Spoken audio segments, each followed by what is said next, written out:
احمد بشیر، افسانہ نگار، سفرنامہ نگار، خاکہ نگار اور محقق نیلم احمد بشیر 17 جنوری سن 1950 کو ملتان میں پیدا ہوئی۔ ممتاز صحافی احمد بشیر ان کے والد تھے۔ نیلم احمد بشیر نے lady Griffin high school Lahore سے تعلیم پائی۔ پنجاب یونیورسٹی سے نفسیات میں ایم اے کیا۔ نیلم احمد بشیر سن 1972 میں شادی کے بعد امریکہ منتقل ہو گئیں اور سن 1988 تک وہی مقیم رہی۔ نیلم احمد بشیر کی تصانیف میں گلابوں والی گلی، جگنوں کے قافلے، لے سانس بھی آہستہ، وحشتی سہی، نیپال نامہ، ستمگر ستمبر، ایک تھی ملکہ، چار چاند، تاؤس فقط رنگ اور مور بلندہ شامل ہیں۔ نیلم احمد بشیر انسان دوست، جدیدیت پسند اور لبرل رجحانات رکھتی ہیں۔ حقوق نسواں کی علم بردار ہیں۔ ان کی تحریریں عورت مخالف رسوم و رواج، اقدار اور قوانین کے خلاف قلمی جہاد ہیں۔ برطانوی ادیبہ اوشا ورما نے نیلم احمد بشیر کے افسانے وجود زن کا ہندی ترجمہ کیا ہے۔ ان کے افسانے لے سانس بھی آہستہ کا انگریزی ترجمہ new Urdu writings from India and Pakistan میں شامل کیا گیا۔ آپ کے افسانوں کے مجموعے ایک تھی ملکہ کا عربی ترجمہ جامعہ الازہر سے شائع ہوا۔ نیلم احمد بشیر کے متعدد افسانے امریکہ اور کینیڈا کی جامعات کے اردو نصاب کا حصہ ہیں۔ ان کی ادبی خدمات کے اعتراف میں انہیں پاکستان اور بیرونی دنیا میں کئی اعزازات سے نوازا گیا۔ آداب۔ پاکستان ٹیلی ویژن کے پروگرام سترنگ میں آپ کا میزبان وجاہت مسعود آپ کی خدمت میں حاضر ہوں، اور آج ہم گفتگو کرنے جا رہے ہیں پاکستان کی مایہ ناز افسانہ نگار، ناول نگار، خاکہ نگار، سفرنامے انہوں نے لکھے ہیں، نقاد ہیں ادب کی، محقق ہیں، اسکرین پلے لکھے ہیں، محترمہ نیلم احمد بشیر سے۔ آداب۔ السلام علیکم۔ محترمہ نیلم احمد بشیر، یہ فرمائیے کہ جب آپ سے بات کرتے ہیں تو ناگزیر طور پہ منطقی طور پہ بات احمد بشیر سے شروع ہوتی ہے۔ بالکل۔ اچھا ہے، ایمن آباد میں پیدا ہونے والے احمد بشیر نے کالج کی تعلیم تو سری نگر سے پائی جی، اور جب پارٹیشن ہوئی تو وہ لاہور اور بامبے کے بیچ میں ٹرین میں تھے، ایسے ہی تھا۔ ٹھیک ہو کیا؟ تو یہ فرمائیے کہ آپ نے پیدا ہونے کے لیے ملتان کا انتخاب کیوں کیا؟ کیونکہ میرے نانا نانی وہاں تھے اور اس زمانے میں یہی رواج تھا کہ ماں کے گھر بچہ پیدا کیا جاتا ہے، تو میری امی اپنے ماں باپ کے گھر چلی گئیں، بس یہی وجہ تھی۔ اس کا مطلب یہ کہ آپ کی والدہ محمودہ بشیر صاحبہ کا تعلق ملتان سے تھا۔ جی، تو بہت اچھی بات ہے، یعنی ملتان اور لاہور کے تو اپنے ہاں جی، ثقافتی قصے ٹھیک اسی طرح سے لاہور اور امرتسر کے ہیں۔ ہاں جی بالکل۔ آپ نے لاہور کے ایک بہت اس زمانے میں بہت اچھا سمجھے جانے والا معروف school lady Griffin high school سے، تب وہ پرائمری اسکول تھا، جی، ابتدائی تعلیم پائی، آپ کے وہاں ہوتے ہوئے وہ ہائی اسکول بنا۔ کچھ اسکول کے بارے میں بتائیے اور ایسے اساتذہ جنہوں نے آپ کو، جو آپ کے ذہن میں، جنہوں نے آپ کے ذہن پہ اپنا تاثر چھوڑا ہو۔ بہت دور آپ مجھے لے گئے۔ میں لیڈی گریفن میں 2 سال پڑھی ہوں، 9ویں اور 10ویں میں۔ اس سے پہلے ہم لوگ کراچی میں تھے، میرے ابا کی جاب تھی وہاں ویلیج ایڈ میں، تو ظاہر ہے ماں باپ جہاں ہوتے ہیں ہم وہیں ہوتے ہیں۔ تو 8ویں تک میں نے کراچی میں تعلیم پائی، وہ بھی بہت اچھا اسکول تھا ایک، جو مجھے کبھی بھولا نہیں، اور اس کا نام تھا ماڈل اسکول، جو سوسائٹی میں پہاڑی پہ ہوتا تھا، تو اس کو پہاڑی والا اسکول کہتے تھے۔ وہ بھی مجھے بہت اچھا لگتا تھا اور اچھا اسکول تھا۔ پتہ نہیں آپ کے اسکول نہیں پتہ، مجھے تو وہ اسکول کی باتیں یاد ہیں کہ اچھا پڑھایا انہوں نے۔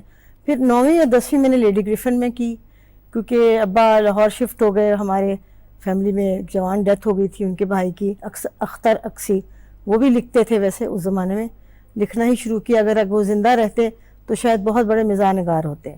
تو پھر ہماری فیملی لاہور شفٹ ہو گئی، तो 9वीं 10वीं मैंने लेडी ग्रिफिन में की.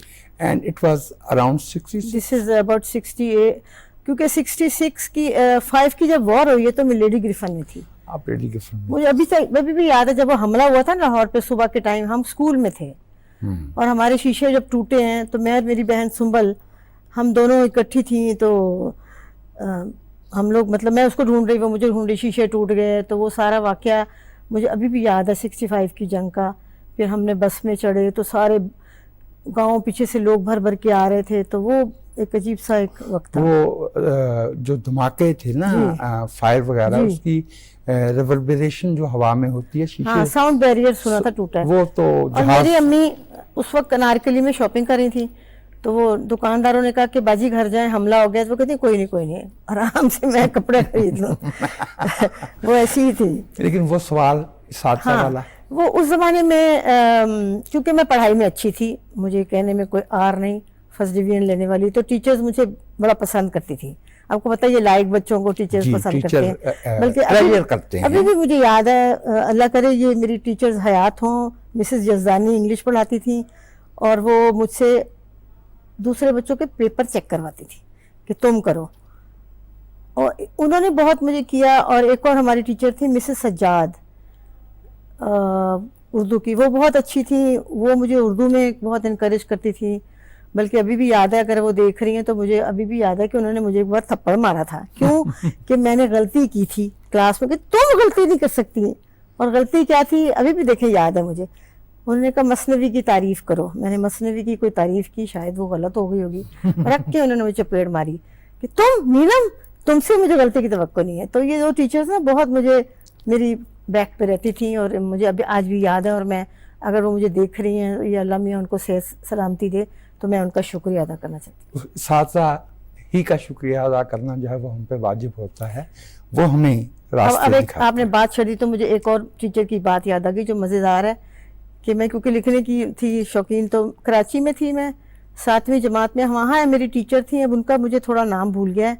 तो उन्होंने कोई मजमून लिखा कि लिख के दो, तो मैंने खूब लंबा चौड़ा कुछ मजमून लिख दिया. उन्होंने आखिर में लिखा सिर्फ 2 सफ़ों की ज़रूरत थी, आपने तो ज़्यादा ही लिख दिया. वो भी मुझे कभी नहीं भूला, मैंने कहा है. लेकिन उनका शुक्रिया. लेडी ग्रिफिन स्कूल की एक बहुत मारूफ माहिर तालीम हेडमिस्ट्रेस थी, बड़ी असातीरी किस्म की, मिसेस अख्तर कमर जी. वो बारोब सी, बारोब, वो चूँकि बहुत छोटी उम्र में हेडमिस्ट्रेस बन गई थी. जी. तो ये जो दर्सगाहें होती हैं, हम लोग जो है वो बुनियादी तालीम को ज़्यादा अहमियत नहीं देते और बड़े बड़े इदारों के नाम लेते हैं, आपको बिल्ड करते लेकिन हैं. बच्चे तो उन्हीं इदारों में जो इब्तदाई होते हैं, जो उनकी शख्सियत बनना होता है, वहीं बनती है. वही लेकिन मैं फिर आपको लेडी ग्रिफिन की ही एक और मज़े की बात बताऊं कि क्योंकि मेरी बहनें भी पढ़ती थी वहाँ और बुशरा भी पढ़ती थी. आपको पता है बुशरा थोड़ी सी शैतान सी थी. जी हाँ. तो वो इतनी लायक नहीं थी जितनी, शैतान तो नहीं कहते, तो मुझे कहती थी बाजी आप तो चली गई स्कूल से, आप वो जो टीचर है मुझे ताने मारती है कि तुम नीलम की बहन हो, तुम नीलम की बहन हो, तुम लायक नहीं. तो वो कहती थी ये बड़ी मुसीबत है कि मैं क्योंकि लायक थी फर्स्ट डिवीजन वाली, तो मेरी दूसरी बहनों की शामत आती थी. उन्हें ये उसका तावान देना पड़ता. हाँ. पंजाब यूनिवर्सिटी से आपने नफ्सियात में एमए किया. बीए एमए नहीं किया? वो मैंने मास्टर्स पंजाब यूनिवर्सिटी में. हाँ, उससे पहले लाहौर कॉलेज था ना, लाहौर कॉलेज उसके दवा मेरे, लेकिन एमए नफ्सियात आपने पंजाब यूनिवर्सिटी से किया था. ये नफ्सियात का इल्म आपके फिक्शन में तो नजर आया, खाका निगारी में आप जैसे जिस भी शख्सियत पे लिख रही होती हैं उसकी जैसे परतें उनको उनका तज्जिया करती हैं, उस पर नज़र आया. कभी आपने नफ्सियात को प्रोफेशनली अपनाने का नहीं सोचा? ख्याल तो था कि करूँगी, लेकिन बस फिर मेरी शादी हो गई, मैं अमेरिका चली गई, वहाँ पढ़ाई का सिलसिला मौकूफ़ हो गया, तो फिर मैं नहीं कर सकी. लेकिन मेरा ये ख्याल था कि मैं माहिर नफ्सियात बनूंगी बहुत बड़ी. तो आप हैं आप हैं वो मैं उधर निकल गई दूसरी तरफ. अच्छा, एक सवाल, किसी की दिल आज़ारी करना मकसद नहीं है, लेकिन अहमद बशीर की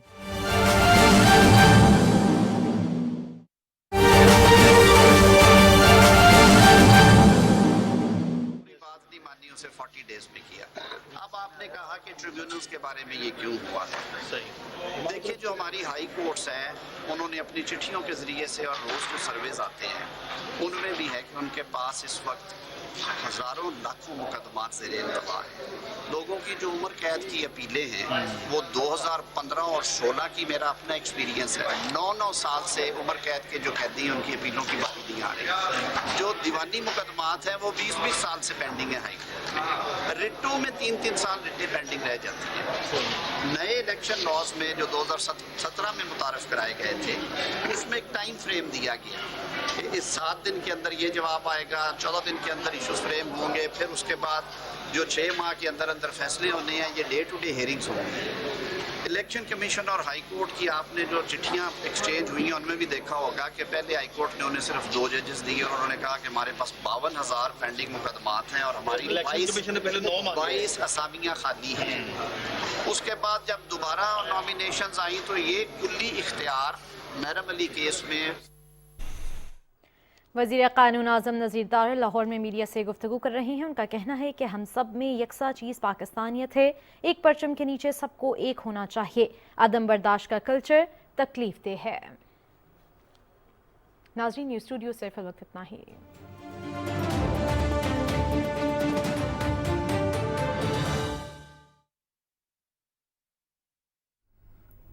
ادیبوں کے جس حلقے میں ہوئی اس کے بڑے نام تھے ممتاز مفتی, اشفاق احمد, عزت اللہ شہاب, اور اگر میں غلطی نہیں کرتا تو ابن انشا. بہت زیادہ. ابن انشا کی استثناء کے ساتھ جن کے میں نے نام لیے ان کا تشخص اور خیالات نظریات کچھ اور تھے. احمد بشیر کا جو پروفائل تھا وہ ایک سوسائٹی میں جو ایک منحرف باغی طبیعت کا انسان, جو کہ کم و بیش میری ہی طرف سے میں حیدرآباد میں آیا, کم و بیش جو ہے نا بے روزگاری زیادہ تھی اور روزگار کم تھا, آپ کو پتا ہے.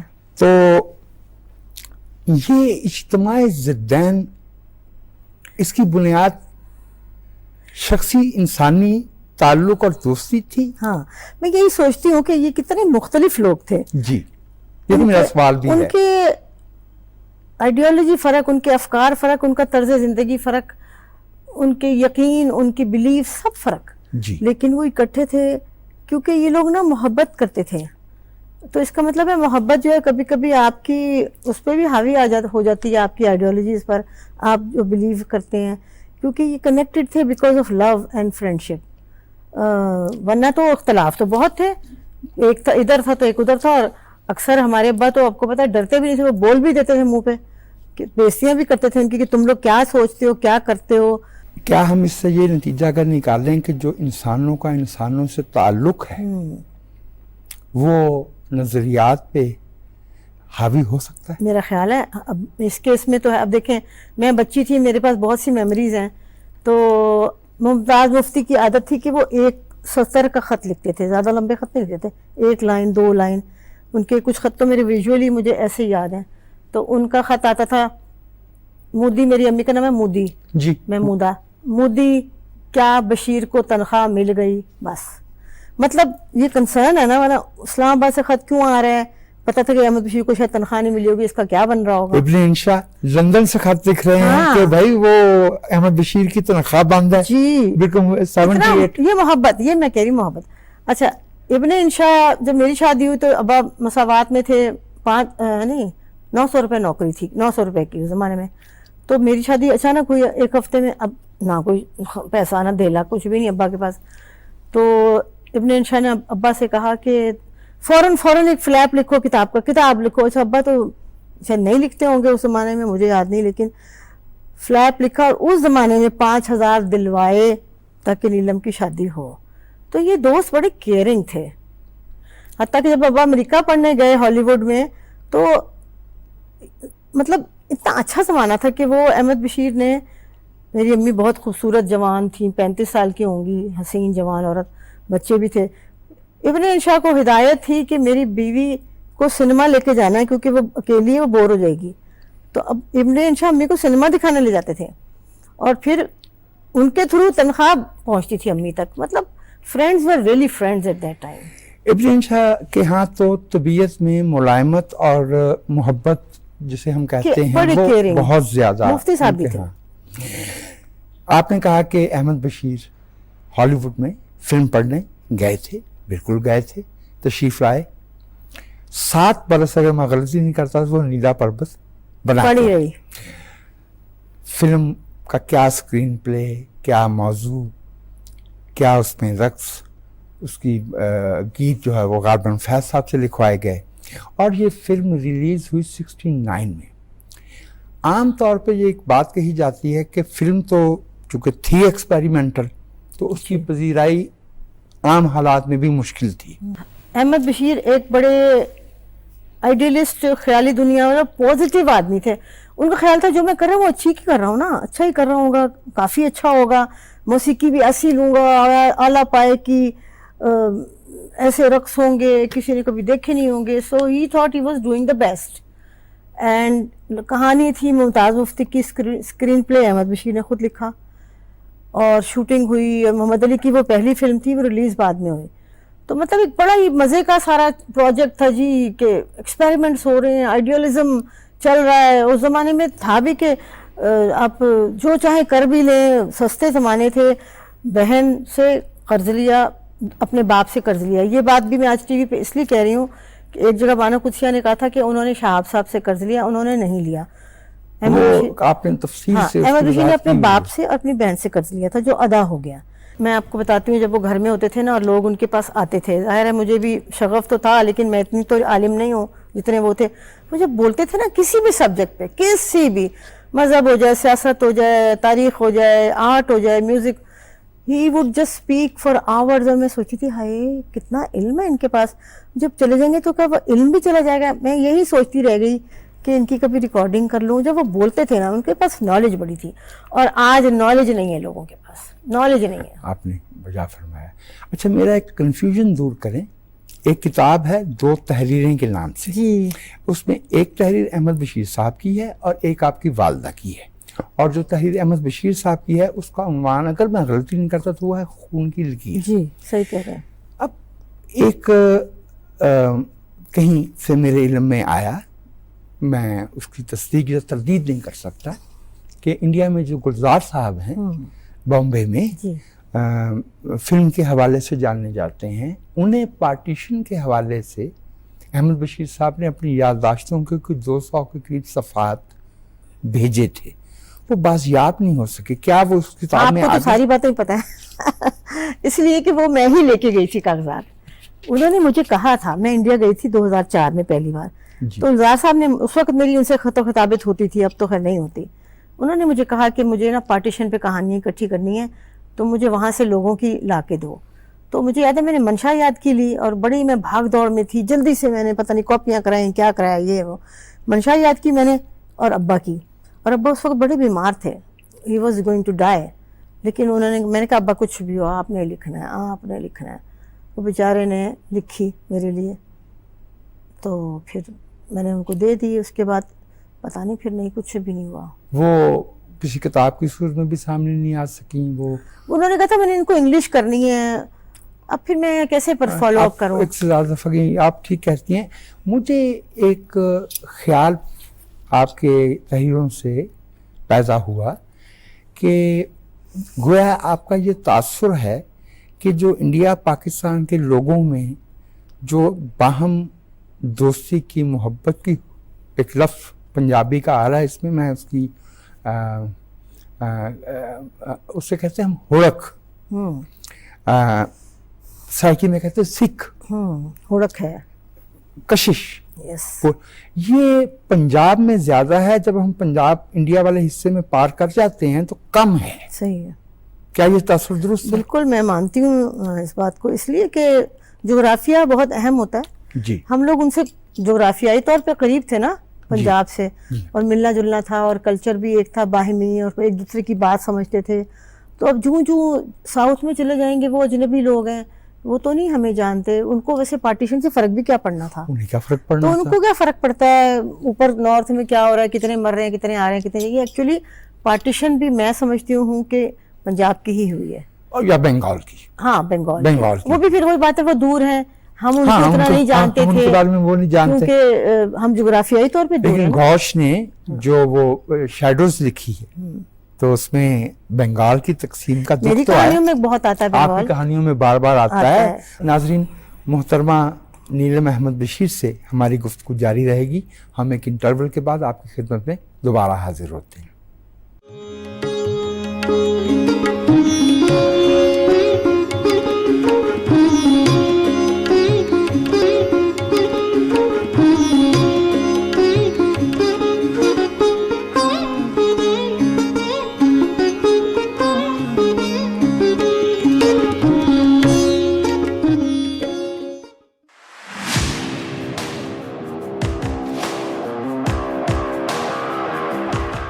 Hi everyone, it's Erin Holland here and I've got some very, very exciting news I can't wait to share with you.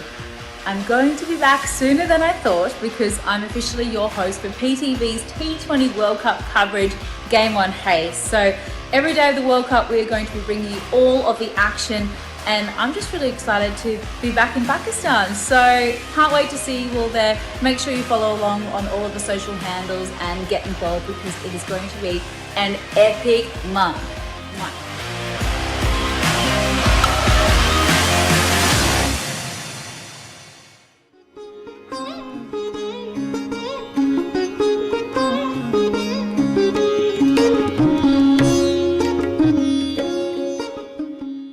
Pakistan television کے پروگرام صدرنگ میں میں آپ کو پھر سے خوش آمدید کہتا ہوں اور ہم گفتگو کر رہے ہیں اپنے ملک کی نامور فکشن رائٹر، خاکہ نگار، سفرنامہ نگار، ادیبہ محترمہ نیلم احمد بشیر سے. اگر میں ڈائجسٹ والی اردو میں بات کروں تو میں یہ کہوں گا کہ جوانی کی دوپہر آپ نے امریکہ میں گزاری. ہاں بالکل ایسے ہی ہوا، بھری دوپہر. بھری دوپہر، یعنی آپ 86 میں یا اس کے کچھ بعد واپس آئی ہیں پاکستان. میں تقریباً 88 ہی کہہ سکتے ہیں. 88 ہی کہہ سکتے ہیں. تقریباً 15 سال سے تو ہوئی. جی درست فرمایا. اچھا، تو وہ ایک اور طرح کا امریکہ تھا جسے آپ نے جا کے امریکہ بھی کو بھی گرو کرتے دیکھا اپنے سامنے اور بنتے سمر. میں نے بڑا کچھ دیکھا وہاں بھی کہ وہاں کیا اور اب امریکہ. یہی تو میں چاہتا ہوں، یہی میرا سوال بھی ہے کہ کیا مشاہدات تھے اس وقت. تو وہاں پاکستانی کمیونٹی اتنی زیادہ نہیں، بہت کم تھی، بہت کم تھی. تو آپ کے کیا مشاہدات تھے اس سوسائٹی کے بارے میں؟ آپ نے کیا جانا، کیا اچھا پایا، کیا اس میں آپ کا تجزیہ ایک باشعور انسان کے جو ارد گرد جو کچھ ہو رہا تھا اس کو دیکھ رہا ہو، جس نے نکسن کا، فورڈ کا، کارٹر کا، ریگن کا، کیا دیکھا تھا اس وقت آپ نے؟ اس وقت کا امریکہ جو تھا، کیا آپ بھی آپ جاتی ہیں، آپ کے بچے وہاں پہ ہیں، ہاں تو کیا مختلف ہے؟ کیا میں تو سچ بات کروں گی، مجھے کوئی وہ نہیں ہے کہ جی مجھے کوئی اچھا برا سمجھے. میں جب امریکہ گئی تو ظاہر ہے مجھے حیرانگی ہوئی کیونکہ میں تو پاکستانی لڑکی تھی، 22 سال کی، میں وہاں گئی. مجھے کوئی تکلیف نہیں ہوئی کہ کوئی مسئلہ ہو، آرام سے تھا، سب کچھ چل رہا تھا. بلکہ امریکن تو اس زمانے میں بھی کافی کہنا چاہیے کہ لا علم ہے دنیا سے، آپ بھی ہیں جغرافیہ سے. کیونکہ وہ دیکھیں وہی بات ہے نا کہ جغرافیہ بڑا امپورٹنٹ ہوتا ہے. میں ہمیشہ کہتی ہوں، میں نے ناول میں لکھا ہے نا تاؤس فقط رنگ میں تو سارے یہی مشاہدات ہیں. امریکہ اتنا دور ہے سمندروں کے پار، تو وہاں تک تو کوئی حملہ بھی نہیں کرنے جا سکتا. تو دے ہیو ڈیولپڈ اے لاٹ، ترقیاں بہت کی ہیں. اور مطلب اب امریکہ کی بات چھڑی تو مجھے یاد ہے ابا گئے تھے 50s میں. اس زمانے میں تو وہ تو پلیٹ میں رکھ کے دے رہے تھے امیگریشن، تو انہوں نے لی کوئی نہیں، واپس آ گئے. تو انہوں نے اس زمانے میں ایک سفر نامہ لکھا تھا جو لیل و نہار میں چھپا تھا 60s میں، منزل منزل دل بھٹکے گا. تو اس میں لکھا تھا کہ کھانے کے لیے ترس گئے کیونکہ وہ زمانہ ایسا تھا، وہاں تو کچھ بھی نہیں ملتا تھا نا. تو امی میری پیکٹ بنا کے دالیں اور نمک مرچی تک بھیجتی تھیں کراچی سے. تو وہ امریکہ تھا. تو اب تو ایسا ہے کہ پاکستانی وہاں ایسے پھیلے ہوئے ہیں انڈین پاکستانی کہ بلکہ کئی دفعہ میں اپنے بچوں سے کہتی ہوں کہ اچھا باہر جا رہے ہیں، میں ذرا بینک جانا ہے، میں کپڑے بدل لوں، کوئی پینٹ شرٹ کے امی چھوڑے سارے وہاں شلوار قمیض والے بیٹھے ہوتے ہیں. مطلب یہ کہ ایون لائبریریوں میں جاتی ہوں بچوں کے ساتھ، there all Indians, mostly Indians, Pakistani بھی. تو میں نے کہا بیٹا your state will be taken over by Indian Pakistanis one day. Neelam میں بھی آپ نے 80 کی دہائی کے آخر میں باقاعدہ لکھنا شروع کیا. جی. آپ کو کبھی یہ احساس ہوا کہ it's a little late, you are a little bit of a late bloomer? मैं एक्चुअली बचपन से लिख रही थी स्कूलों कॉलेजों में और अखबारों में, लेकिन फिर वो आपको पता है ना, जब औरत की शादी होती है तो उसका होता है कि घर बच्चे, और फिर आप एक और जोन में चले जाते हो, तो और फिर पाकिस्तान से कट जाने से फिर वो राब्ते भी नहीं रहते, ना पता है अदब क्या है, किताबें क्या पढ़नी है। फिर वहाँ की लाइब्रेरी में जाती थी, फिर ये कि उस हिसाब से जीना पड़ता है जैसे आपकी शादी हो। हाँ। तो फिर वो जब लौटी तो उसमें बहुत ज़्यादा ये भी बेचैनी थी कि मुझे लगता था कि मैं तो कुछ करती नहीं हूँ, कुदरत एक रास्ता बनाती है, मैं समझती हूँ। मैं जितनी भी कोशिश करती, अगर ये मेरी डेस्टिनी ना होती, तो फिर ये कि थोड़ा सा ये भी कहना चाहती हूँ कि जब लिखना शुरू किया तो उसको पजीराई मिली, तो फिर मैं तो इतनी वो थी अपने बारे में, मुझे तो पता ही नहीं था कि मैं तो देख के अफसाना वगैरह ना, मैं मुंह भी नहीं देखती थी एडिटर का, मैं बाहर जाती थी, जब बाहर चपड़ासी को दे देती थी, वो बाद में मुझे पता नहीं मेरी कहानी छप गई, तो कहते अच्छा, मैंने कहा नहीं, उनको अंदर दे देना, मुझे इतना भी नहीं था कि ये मैं क्या लिख रही हूँ। मुझे गुलाबों वाली गली की पजीराई याद है, और ये कि मैं बाकायदा आपकी नस्र का मद्दाह हूँ, क्योंकि एक ख़ास बात जो आपकी तहरीर में मैं देखता हूँ, मुझे खातीन हो या मर्द हो, पाकिस्तान में ये बात कम नज़र आती है, नस्र के एक जुमले में एक से ज़्यादा ख्याल समोना। तो मैं आपके यहाँ मैं लाइनें लगाता था, तो कि जिसमें एक जुमले में 2-3 पैरेलल, कई माने, वो तहें और चीज़ है, बयानिए में, नैरेटिव में ये चीज़ जिसको हम कहते हैं कि समाज के जो मुख्तलिफ मंतके हैं, शोबे हैं, उनका एक दूसरे के साथ इंटरकनेक्टिविटी, उनका एक दूसरे के साथ जो बाहम रिश्ता है, वो आपकी नस्र में नजर आता है। उषा वर्मा गालिबन बरतानिया में होती हैं, उन्होंने आपका अफसाना है वजूद ज़न। रुखसंदा जलील हैं, गालिबन वो इंडिया में होती हैं, दिल्ली में। उन्होंने अपनी एंथोलॉजी में आपका अफसाना है ले सांस भी आहिस्ता। अच्छा, उसमें आपने, और गालिबन आपसे पहले अगर मैं गलती नहीं करता तो जो मोहतरमा नूर हुदा शाह हैं, उन्होंने इस मौजू पे लिखा है, कुरान से शादी।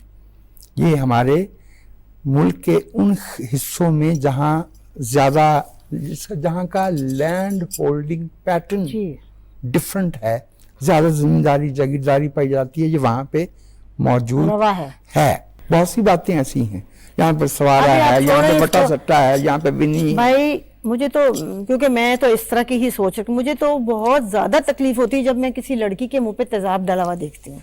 मैंने बल्कि कहानी भी लिखी नहीं, सोची भी थी, मैं लिख नहीं सकी, बस और कई बातें हुई। मतलब ये कि कैसे आप किसी के मुंह पे तेजाब डाल देते हैं और फिर आपको कुछ भी नहीं होता। अच्छा, मुझे ये नहीं समझ आती कि शादी करने से इनकार पे ये कर दिया। हाँ भाई, शादी अच्छा, इनकार तो आपका इस्लामी हक है, अगर आप इस्लाम को ले रहे हैं तो इस्लामी हक है आपका, यू कैन रिफ्यूज। तो आप इजाजत नहीं देते औरत को कि वो अपनी मर्जी से शादी भी करे या ना करे, या नाक काट दी या चुटिया काट दी। तो मैं कह रही हूँ, काटना जो है ना, काट, it is significant, it is not just a physical phenomenon. आप दूसरे की जात पे हमलावर हो रहे हैं।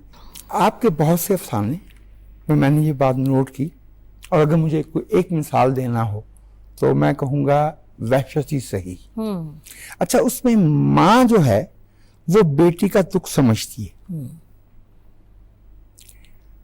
आपके जो हम लोगों तक बातें पहुंची हैं, हम लोगों को जो इल्म हुआ है, वो ये है कि खुद आपका घराना एक बहुत ही मुनफरिद मिसाल था, जहाँ बाप, माँ और ख़ास तौर पे बेटियों का रिश्ता जो है वो एक बहुत मुनफरिद आम मुआशरे की डगर से हटा हुआ था। अहमद बशीर साहब तो अपनी बेटियों से ज़्यादा करीब समझे जाते थे।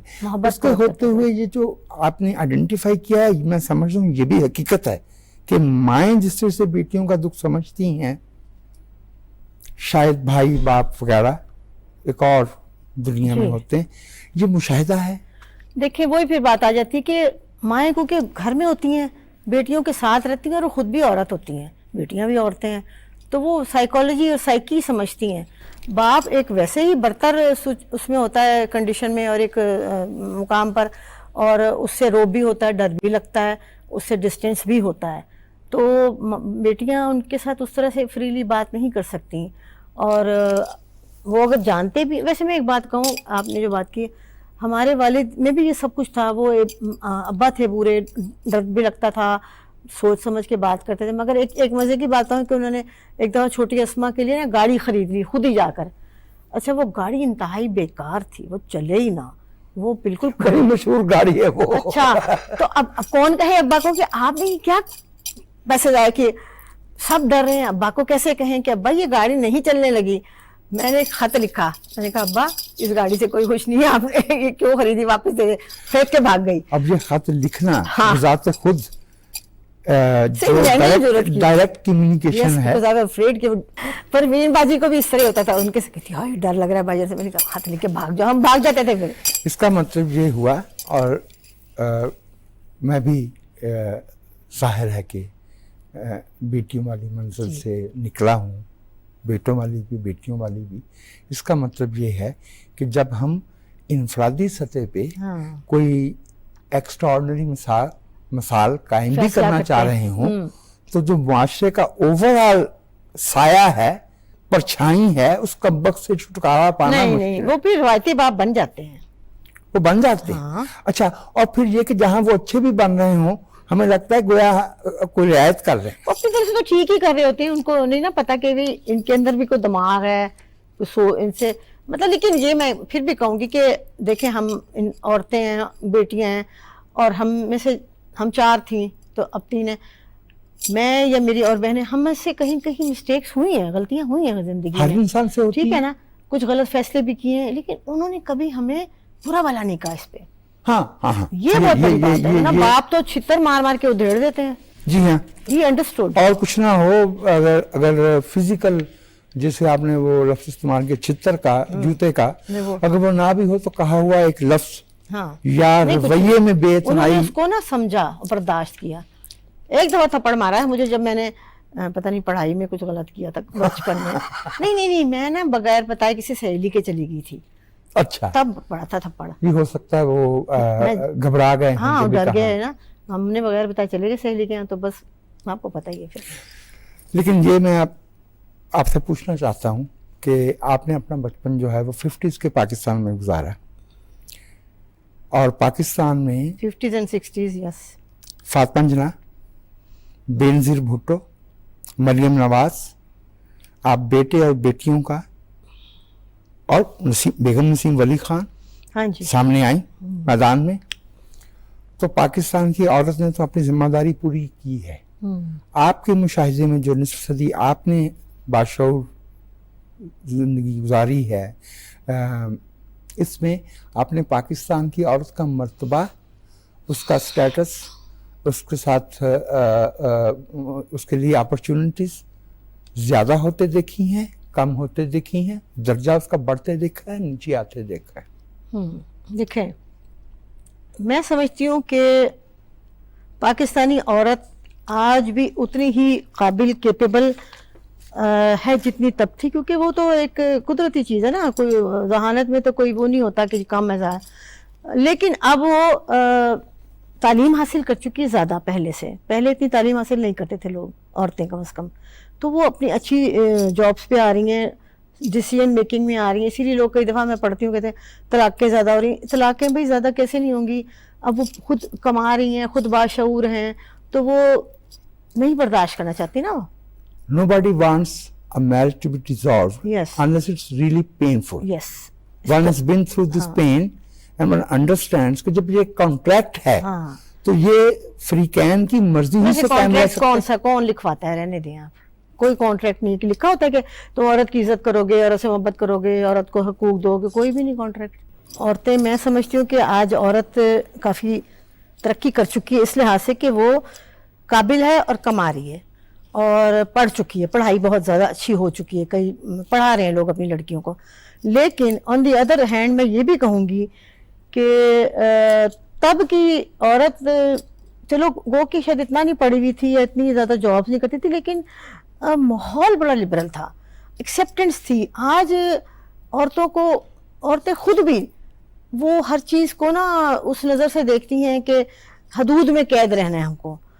जो आपका नावल है ताउस फ़कत रंग, अगरचे उसके पहले मिसरे से मुझे इख्तलाफ है, अच्छा क्योंकि दानिश रंग वाली जो बात कही गई है वो मुझे हजम नहीं होती, लेकिन वो 1970 वाला वो जो कल्ट वाली खुशी थी, वहां से लेके 9/11 के फौरन बाद तक वाले अमेरिका तक का अहाता करता है।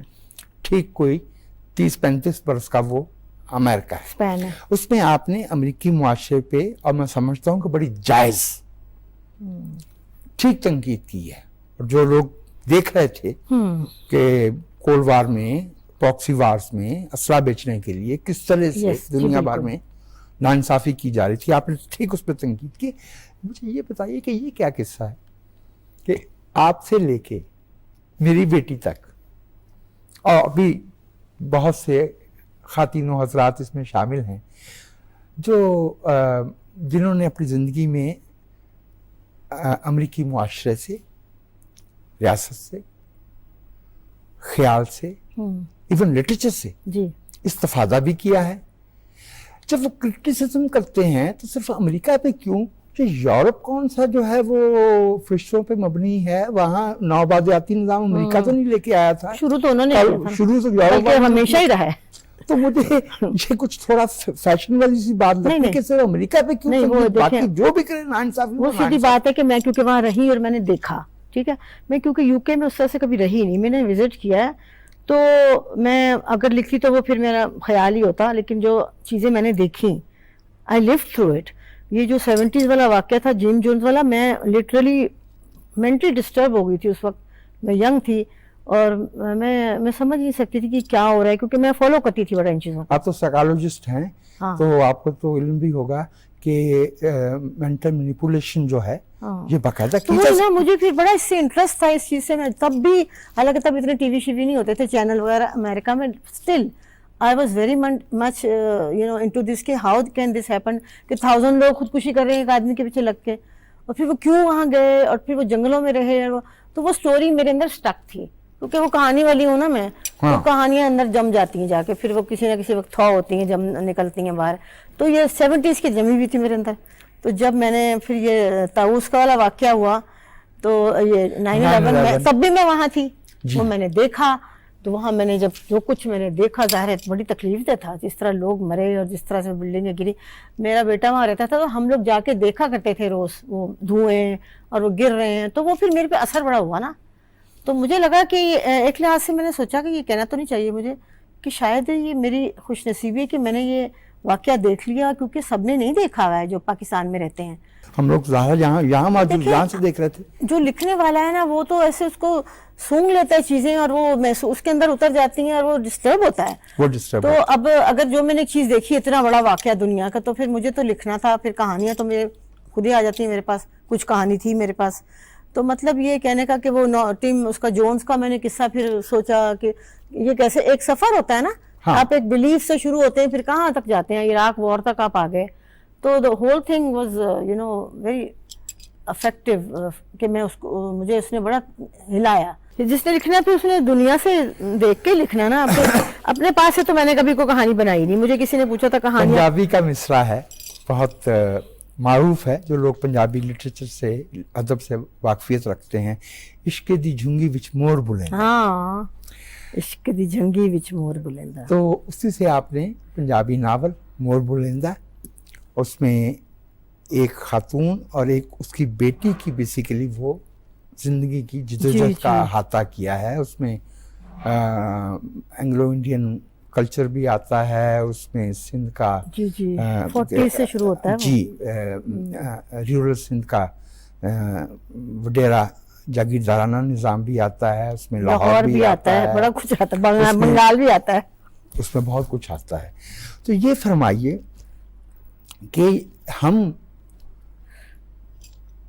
बहसीत मजमूई ये जो इस मुल्क की 50% थोड़ी कम उससे जो डेमोग्राफिक फिगर्स हैं, वो ये कहते हैं कि गालबन 100 औरतों के मुकाबले में पाकिस्तान में 105 या 106 मेल हैं।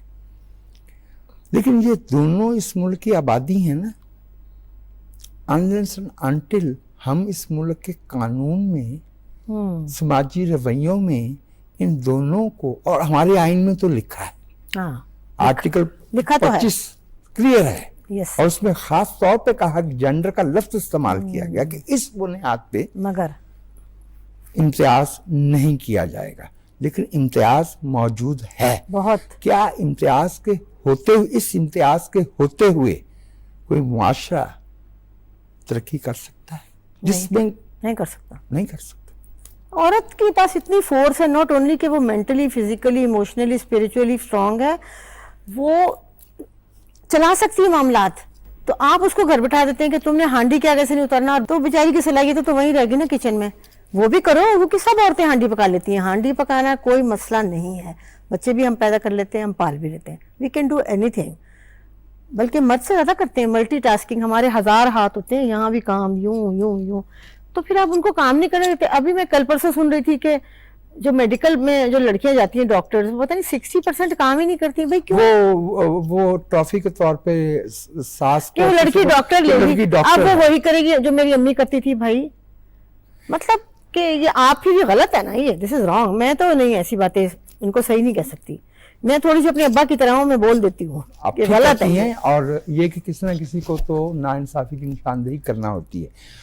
मोहतरमा नीलम अहमद बशीर, आपके साथ मौज़ूआत बात करने के इतने ज़्यादा हैं और आपसे गुफ्तगू करना जो है वो इट इज़ एक्चुअली एक तजुर्बा है, एक ऐसी ज़िंदगी का जो मुमकिन है, ये एक नशस्त में नहीं हो सकता। हम नाजरीन से जो है वो इजाज़त लेते हैं। हम इस गुफ्तगू को अपने आइंदा प्रोग्राम में जारी रखेंगे। आज हम गुफ्तगू कर रहे थे मोहतरमा नीलम अहमद बशीर से, जो हमारे मुल्क की बहुत मारूफ अफसाना निगार हैं, नावल निगार हैं, खाके उन्होंने लिखे हैं, स्क्रीन प्ले लिखे हैं, नक्काद हैं।